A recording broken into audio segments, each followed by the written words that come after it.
Come on then, Bobby, baby. We've heard from Kevin Slaymaker this week. Good morning, Kev. Sad you can't be with us this morning, but I thought he's recorded, so how can you be texting me? Anyway, manners are all okay, says Kev. I'm with you on that. There has been a general breakdown of manners and morals, and we are now beginning to reap the rewards. However, there are a lot of people that are still maintaining standards. Sounding good? Keep it up. I'm off to try and make my fortune by laying down another track. Good for you, mate. See you next week. Yeah, look forward to it, Kev. Thanks for writing in. Yes. OJ's. Was that the OJ's? Is that your thing? That's all. Hey, listen, the OED, you know what the OED is, don't you? The Oxford English Dictionary, yes. Oh, yes. One of the words that they are now going to incorporate this year is, guess what? False news? Fake news. Yes, that's right. Yes, I heard that. Fake news. Where are we going, for heaven's sake? Hey? I know. There always has been fake news. I mean, it's not like a new phenomenon. I mean, some of the reports that were sent back about the wars in the past have been completely fictitious and made up by, the various departments for intelligence and propaganda and the like. I mean, Hitler back in the day, back in the 40s and 30s, I mean, he spent an absolute fortune on complete propaganda. So, is propaganda fake news? Is it the same thing? Well, it can be, can't it? Yeah. I mean, it's just apparently 2/3 of people also fear that complex computer codes used by social media sites select which stories to show them, so they only see articles that confirm their existing views instead of a range of opinions. Yeah, so they live in a bubble. I've been arguing that case for many years now, that we each live in our own little bubble, and particularly things like Facebook and those sort of social media type platforms just reinforce the bubble. Yeah. How many homeless people have you spoke to in the last couple of weeks? Not many, I suspect. No, I haven't actually. No, he's not been thrown out yet. How many really rich people have you spoke to? Probably not a few. Because you tend to mix in your own sort of areas with the people that you know, and the people, you filter things down to your own circle, and they tend to be people who sort of agree with you, really, because the majority of people will be and get on with and spend time with will be people that have got similar opinions to you. So you live in your little bubble. We all do. Oh, well, I'm guilty. Yes, there's some truth in that, I think. Well, I think there possibly is. And the amount of reinforcement that happens as a result of social media for those people who spend a lot of time on their smartphones and tablets, in their bubble, they are even more in their bubble than the rest of us that don't that much. I'll tell you what, though, and I think this really brings it all home and back down to roost. The fact that we're now talking about fake news being put out to us by all the social medias and all the rest of it, and it's now a double word, put into the Oxford English Dictionary. But let's go back not very long ago, really, to things called newspapers, when we used to read the newspapers. And was that not fake news? The fact it's always been there, isn't it? Even recently, because some of the tabloid newspapers state, that if Brexit happens, the doom and the gloom that's going to happen is unbelievable. Yeah, but go back to wars and things like that. When they were reported, they used to report that our troops are doing brilliantly well, when in fact have been slaughtered, in different places. It's not a new thing, is it? It's always been there, but it's just a fact now people jump on the bandwagon. That's right. You've got certain things you've got to do, right? You've got to consider, what is the source of this news? Right? Who's the author? What date was it? Yeah. All right. What sort of bias has it already got built into it? You're reading this, aren't you? Some of it. Is it a joke?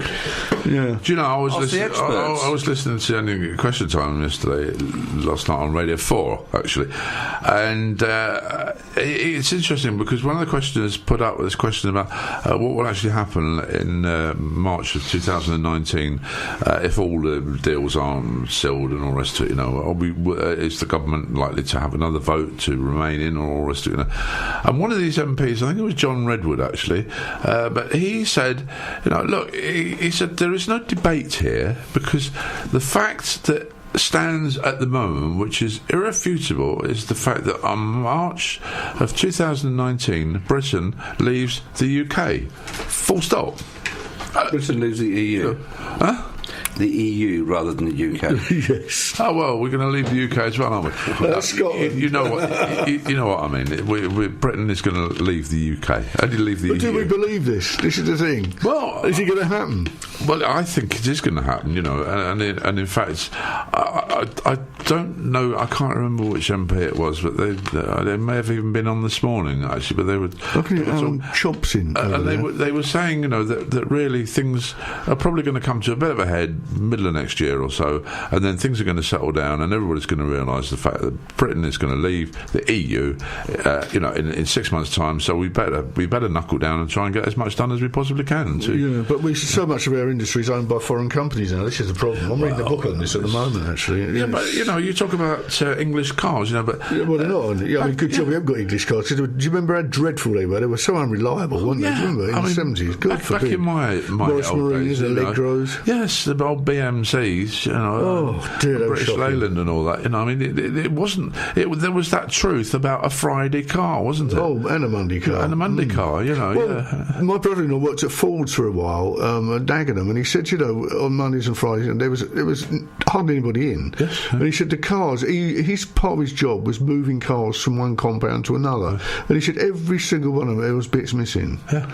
They wouldn't start and things like this. Going back to fake news, though, there's an organisation called Full Fact, which I get their emails every week, and they check everything, and they're very, very good, and they've got these algorithms that I don't know how they work, but they source this different information, but they question everything that's said in Parliament. They question everything that's said on Question Time and things like that, and PM's questions, and they give the facts. And it's a non-profit making organisation, and it's independent, and it's very, very useful, particularly if you're doing any research. It would appear that we're bombarded by I suppose it must be. I mean, it's propaganda from places like Russia. It's propaganda, isn't it? I think Russia has had quite an input into this election in America, don't you? Well, do you think they put Trump into power to suit their own ends? Clearly, yeah. If you can believe the news that's coming out, or is that fake news? Well, you don't know what fake news is. Fake news is faker and fake. One of the things that we need to do is teach our children about a lot of things. We need to teach them all about how to recognise the truth when they see it, or how to spot but how do we do lies. How do we do that? How do we do that? Educate them on the wonders of the internet. You don't read the papers, don't read the internet. No, I mean, read them all, and then make your decision based on the information you've received. Because you can't base it on anything else. The latest one in America is that Mrs. Trump has got a stunt double, because apparently she's been seen and it's not the same woman, Yeah, it's all right. I'll take it out, It's the crunchy munchiness of the whatever you're crunching. Says, don't worry, Alan. You carry on eating your thingamajiggies now, mate. They're good for you. Obviously, he enjoys them. 07790 385 385 07790 385 385. We'd love to hear from you this morning. Yeah, please. If you've got any comments on it. Well, we all did it, didn't we? We all had that extra hour in bed last Sunday morning because the clocks went back. Didn't seem to make any difference to me. Well, no. I still woke up at the same time. In fact, I got up an hour earlier because I was wandering around the house at sort of 7:30 instead of 8:30. Thinking, what am I going to do? An hour or two. I know I've got it here somewhere. Yeah, I know. Thought, well, this was Sunday morning, I don't wear it on Sunday morning. When I come in to do the church with it on. When I come in to do the Hit or Miss show here on Sarah and Kay on a Sunday morning between 10 and 12, I don't wear my tutu. And he's dressed in a dicky bow and morning suit. And dicky top hat. But do you think this business of putting the clock backwards and forwards and all that sort of thing is old hat and should be got rid of? Yeah, but we're not the only country that does it, are we? I think it's a nonsense, to be honest. I think there was a time when we couldn't change things if they weren't broken. Well, we can actually alter our lives to suit whatever weather conditions we find ourselves in and whatever light conditions we find ourselves in. Doesn't this go back something to do with the railway times? Because not really. It's all to do with farmers and children. Yeah, that's the reason. And children actually going to school in daylight as opposed to in darkness. But there was a thing called railway time as well, wasn't it? So different places in the country, it was a different time, wasn't it? Railway time was a time, because Bristol and London were 10 minutes apart. Something like that, yeah. Well, still are. I mean, it's crazy, isn't it? But we standardised the time, and I think England should be very proud of itself because, GMT is really regarded as the main time. So we've got more time. There is something called Eastern Standard Time. Oh yeah, Western Pacific Time, and yeah. But actually, it's all based around GMT and or PMT. The best thing is, have you ever crossed the Pacific? No, because you arrive in America before you leave your destination. Yes, I have done that on an airplane. It's very, very hard to get your head around. Because I arrived in Los Angeles about a day before I left Hong Kong. It was very peculiar. It is peculiar, but there we go. That's one of those things. Okay, so we're probably not going to change that. But today's programme's religious slot is inappropriate when more than half of our population have no religion at all. This is that gentleman John Humphreys has claimed. Dear. He said the 3-minute thought for the day segment was often deeply boring, and it was frustrating to have to cut a really fascinating programme short to hear that Jesus was really nice. John Humphreys, you are so far up your own backside, mate, that it is just not true. Hang on a minute. What programme was that was being cut? Was it his programme, by any chance? It's his programme. I like to hear the various religious leaders having their little say, because it's it's generally a positive message that they're putting out, as opposed to a change, isn't it? As opposed to a lot of religious sort of negativity that goes around.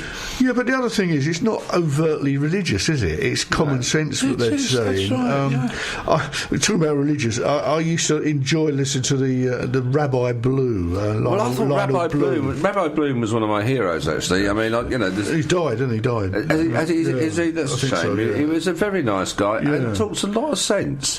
The fact, I don't know that much about the Jewish religion, really, if the truth were known. But he was a great ambassador for that religion and spoke a lot of sense. Yeah, I loved his voice as well. Actually, it's a human side of religion. It was. Nick Robinson, who's also on the Today programme, added that there's not enough contributors with interesting things to say. Well, that's your opinion. Come on our show. Who said that? This is Nick Robinson. Used Robinson. To be the although he said that when Jonathan Sachs, the former chief rabbi, does it, I listen. Michelle Hussein was the only presenter to appear in favour of the religious slot, saying it provides an element of punctuation in the 3-hour programme. 3-hour programme. Is that what he's got? Yeah, it's a 3-hour programme, but it's absolutely terrible, and it's interesting to note the pay structure, though, because the programme costs the BBC salaries of around about £1.5 million, because Humphreys is paid up to £650,000 for doing the programme. Robinson is in the 2,500 to 2,999 pay bracket.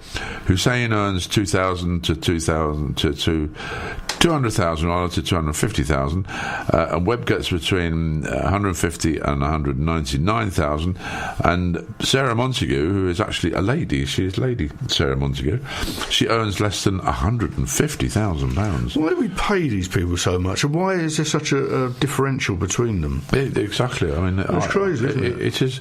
Well, the BBC are going to change all that, So what are they going to do? How many times have we heard this? Yeah, they're going to take Humphrey's salary down to between less than £150,000. found you? Well, I don't think he's even worth that, actually, but take him off air, I would. It's a personal opinion, but I would take him off air as well. He said that I was polite to the ex-Vogue boss. He said it was one of the most controversial interviews of the year, with his mansplaining of women's fashion provoking a backlash. But John Humphrey stands by his aggressive interview with the former Vogue editor Alexander Shulman in August. He was criticised for grilling his